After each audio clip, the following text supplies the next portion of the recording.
Mashina chiqib qaytirib turma, asilmigina. Hey, poch bo'ldaysan ku. O'tgan mening piratlik tomoq bo'lib tursa, men nima yeyman? Pulda acha qo'yibdim hamsa. Voy.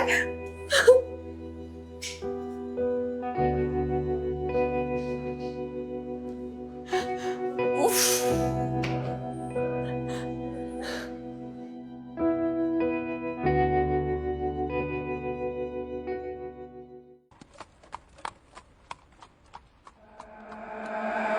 I like it when it's just me and you. I think by now Bu kız bu Musyaning azazkanda taqdir qo'shilganligimizga biz. Elim yaxshi atidan boshlab bu yerda ishlaydigan bo'libdi-man.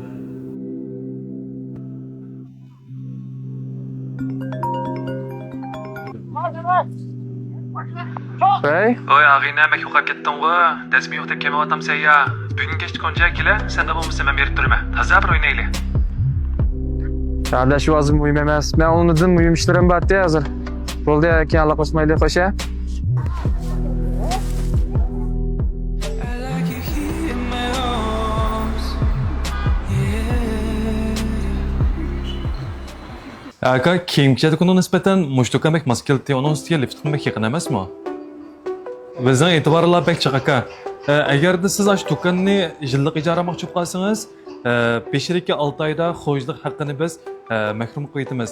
Undan keyin oldin qaytib da'vat agar butun qavatni ijara qilib qolsam, qancha ijara qilib qolsangiz, butun qavatni ijara qilib qolsangiz, sizga yarim yillik ijara haqqini mahrum qo'yamiz. Undan boshqa 1 yillik xo'jlik haqqini mahrum qo'yamiz.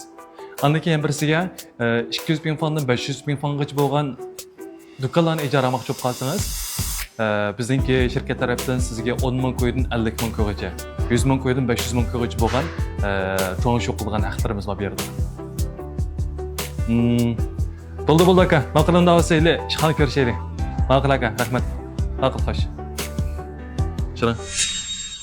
Huquqat sotsialimiz keng ko'lamda so'dga chaqirdi. 200 kvadrat metrdan 500 kvadrat metrgacha do'kon ijara olgan do'stlarimizga 10 ming yuandan 50 ming yuangacha do'kon bezash haqqi so'q qilindi. Aloqa qilish telefon nomeri 138 309 35 110 191 90 21 21 52. Kezira? Kezira? Kezira?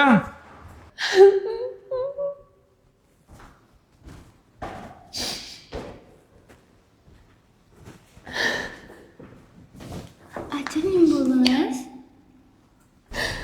Opamdan bek siyg'inib ketdi.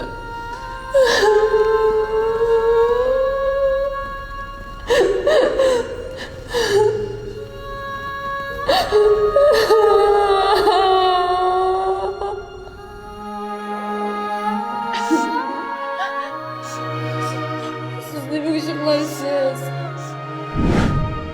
Bu filmning davomini biz o'z ovoz salonidan ko'ring. Salon nomeri bosh betda bor.